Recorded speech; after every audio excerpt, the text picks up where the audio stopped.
இன்ஸ்டாகிராமில் கவர்ச்சி video double meaning பேசி பிரபலமானவங்க தான் அரோரா சின்க்ளேர். பலூனக்கா அப்படிங்கிற அடைமொழியோட பிக் பாஸ் வீட்டுக்குள்ளே வந்த அரோராவுக்கு இன்னைக்கு ஏராளமான ஃபேன்ஸ் இருக்கிறாங்க அப்படின்னா அதுக்கு காரணம் அவங்களோட நல்ல குணம்தான். இப்போது அரோரா தன்னோட ஃபேன்ஸை அதிர்ச்சியில் ஆழ்த்துற வகையில் ஒரு விஷயத்த பேட்டியில் பேசியிருக்காங்க. அந்த வகையில் பிக் பாஸ் சீசன் 9 நிகழ்ச்சியில் 21 போட்டிகளில் ஒருத்தராக வந்தவங்க தான் அரோரா சின்க்ளேர். இவங்க பிக் பாஸ் வீட்டுக்குள்ளே வந்த நாளில் இருந்தே சரியாக விளையாடலை அப்படின்னு சொல்லிட்டு துஷார் கூட நெருங்கி பழகினதுனால இதுக்காகத்தான் இவங்க பிக் பாஸ்குள்ளே வந்தாங்களா அப்படின்னு சொல்லிட்டு இவங்க மேலே பல விமர்சனங்கள் வந்துச்சு. அரோரா பிக் பாஸ் வீட்டுக்குள்ளே இருக்க தகுதியே இல்லை அப்படின்னு சொல்லிட்டு பலருமே இவங்களை சோசியல் மீடியாவில் திட்டி வந்தாங்க.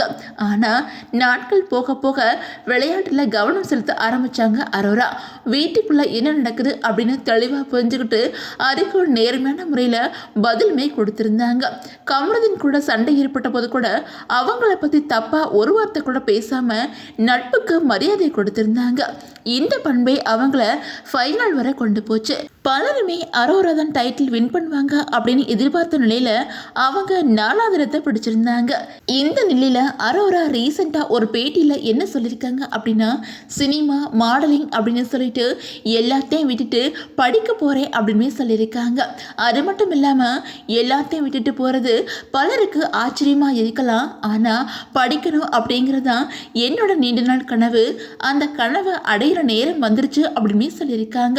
அது மட்டும் இல்லாமல் கண்டென்ட்டுக்காக சொல்கிறேன் அப்படின்னு நினைக்கிறவங்களுக்கு பதிலடி கொடுக்குற வகையில் போலாந்து போஷா யூனிவர்சிட்டியில் நர்சிங் சேர போகிறேன். இன்னும் பிக் பாஸ் சம்பளம் வரலை. சம்பளம் வந்ததும் என்னோட கனவு பயணத்தை தொடர போகிறேன். நிஜமாவே நான் படிக்க போகிறேன் அப்படின்னு சொல்லிட்டு அரோரா அந்த பேட்டியில் பேசியிருக்காங்க. இது அவங்களோட ஃபேன்ஸை அதிர்ச்சியில் ஆழ்த்திருக்குது. பிக் பாஸ் வீட்டுக்கு வந்ததுக்கு காரணமே படிக்கணும் அப்படிங்கிறதா அப்படின்னு சொல்லிட்டு அரோரா பல முறை சொல்லியிருக்காங்க. அதே மாதிரி ஃபைனல் அப்பவும் விஜய் சேதுபதிட்ட படிக்க போகிறேன் அப்படின்னு சொல்லிட்டு அரோரா சொல்லியிருந்தாங்க அப்படிங்கிறதும் குறிப்பிடத்தக்கது. அன்மக்களே, அரோராவோட இந்த முடிவை பற்றி நீங்கள் என்ன நினைக்கிறீங்க அப்படின்னு சொல்லிட்டு உங்களோட கமெண்ட்ஸை மறக்காமல் கமெண்ட்டில் சொல்லுங்க.